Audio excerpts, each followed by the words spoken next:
हरियाणा के करनाल में किसानों और प्रशासन के बीच टकराव बढ़ता जा रहा है। 28 अगस्त को किसानों पर हुए लाठीचार्ज के विरोध में किसान मिनी सचिवालय के बाहर धरने पर बैठ गए। रात में ही किसानों का धरना खत्म नहीं हो पाया और डीसी दफ्तर के बाहर ही रात को लंगर लगाया गया। हालात को देखते हुए मौके पर भारी तादाद में सुरक्षा बल को तैनात कर दिया गया। एहतियात के तौर पर मोबाइल और इंटरनेट सेवाएं बंद कर दी गई हैं, एक दिन के लिए बढ़ा दी गई हैं इनकी मियाद। देखिए 24 घंटे के भीतर ये चालू होनी थी, लेकिन किसानों के धरने को देखते हुए इंटरनेट सेवा, SMS सेवा की बंद रखने की मियाद को 24 घंटे और बढ़ा दिया गया है। कल किसानों और प्रशासन के बीच बातचीत बेनतीजा रही।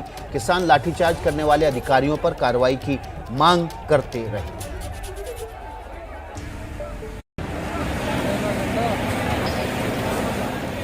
करनाल में कल सुबह से लेकर देर रात तक चले घमासान के आज और तेज होने की आशंका है। कल किसानों ने महापंचायत के बाद मिनी सचिवालय तक मार्च निकाला। किसानों को रोकने के लिए पुलिस ने पानी की बौछार छोड़ी, लेकिन वो प्रदर्शनकारियों को रोक नहीं पाई। इसके बाद किसान अपनी मांगों को लेकर मिनी सचिवालय के बाहर धरने पर बैठ गए और रात को वहीं पर लंगर लगाकर ये संकेत दे दिया कि वो यहाँ से हिलने वाले नहीं हैं। आज हमारी जीत हुई है, क्योंकि ये कह रहे थे कि पार्लियामेंट विधान सेक्रेटरीट में जाने नहीं देंगे। और देखो हम आए भी, हमने घेराबंदी भी तोड़ी और हम यहाँ पे बैठे भी हैं। किसानों के तेवर देख प्रशासन भी एक्टिव मोड में नजर आ रहा है। प्रशासन ने मौके पर सुरक्षा बलों की भारी तैनाती की है।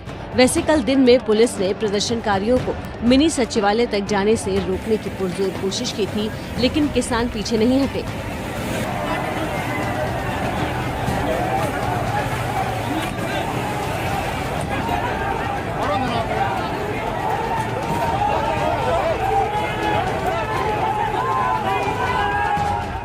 हजारों की संख्या में करनाल के जिला सचिवालय का घेराव करने वाले किसानों का कहना है कि जब तक SDM पर कार्रवाई नहीं होगी तब तक वो यहीं बैठे रहेंगे। दरअसल 28 अगस्त को करनाल में किसानों पर जो लाठीचार्ज हुआ था, उसके विरोध में महापंचायत बुलाई गई है। लाठीचार्ज में एक किसान की मौत हुई थी। मृतक किसान के परिवार को 25 लाख मुआवजा और परिवार के सदस्य को सरकारी नौकरी की मांग की जा रही है। लाठीचार्ज कराने वाले SDM को निलंबित करने की मांग भी किसान कर रहे हैं। कोई कलवल बता देगा प्रशासन, हमारे कहने से थोड़ा हमारा गेट पर कब्जा हो गया।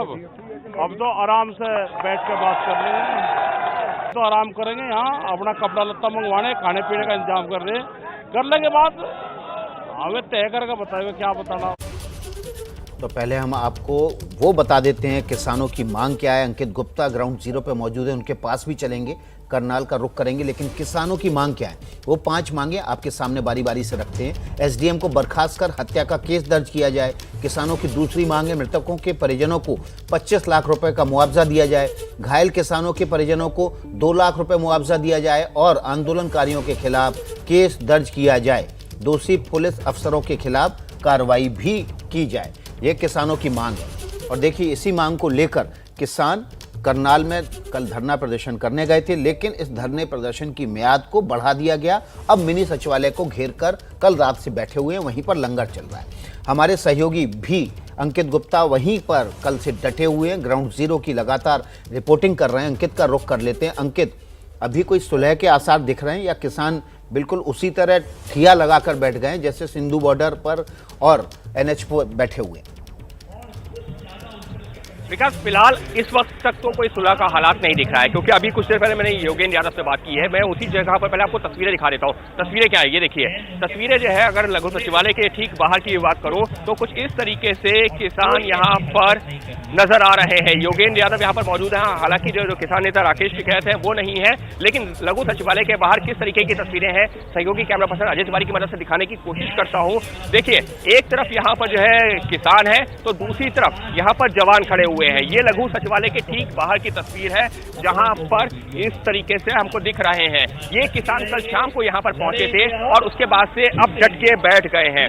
मैंने योगेंद्र यादव से जब बात की है तो उनका ये कहना है कि अब गेंद सरकार और प्रशासन के पाले में है। क्यों? क्योंकि SDM के खिलाफ हम कार्रवाई की मांग कर रहे थे। हमने तो यहां तक कह दिया, ये योगेंद्र यादव के मैं हवाले से बता रहा हूं, योगेंद्र यादव का कहना, हमने तो यहां तक कह दिया कि कि अगर जो है आप तुरंत एफआईआर नहीं दर्ज कर रहे हैं तो कम से कम विभागीय कार्रवाई कीजिए, सस्पेंड कीजिए, जांच कीजिए और उसके बाद कार्रवाई कीजिए। लेकिन प्रशासन उसके लिए भी तैयार नहीं है और अगर ऐसा नहीं होगा तो फिर तो हम यहाँ डट के बैठ गए हैं और ये सरकार और प्रशासन ने हमको खुद यहाँ न्योता दिया है कि हम यहाँ पर बैठे। क्यों? क्योंकि अगर वो हमारी मांगे मानने को ही नहीं तैयार है, एफआईआर तो दूर की बात है, अगर वो विभागीय कार्रवाई भी करने को नहीं तैयार है सीएम के खिलाफ, तो फिर तो हमारे सामने कोई विकल्प नहीं है।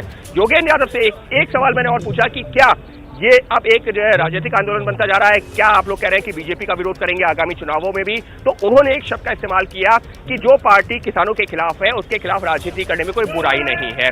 तो अब सवाल ये हो रहा है, जिस बात का हम लोग लगातार जिक्र कर रहे हैं और जो लगातार जो सवाल उठ रहे हैं। जी विकास जी, तो अंकित आप ग्राउंड जीरो पे मौजूद हैं। जो भी खबर होगी इस करनाल के धरने प्रदर्शन से जुड़ी हुई अंकित गुप्ता के जरिए सबसे पहले आप एबीपी न्यूज पर देखेंगे। अभी छोटा सा ब्रेक ले रहे हैं, ब्रेक के आगे आपको दिखाएंगे कैसे यूपी में जीत के वास्ते सभी दल रणनीति के नए नए रास्ते खोज रहे हैं।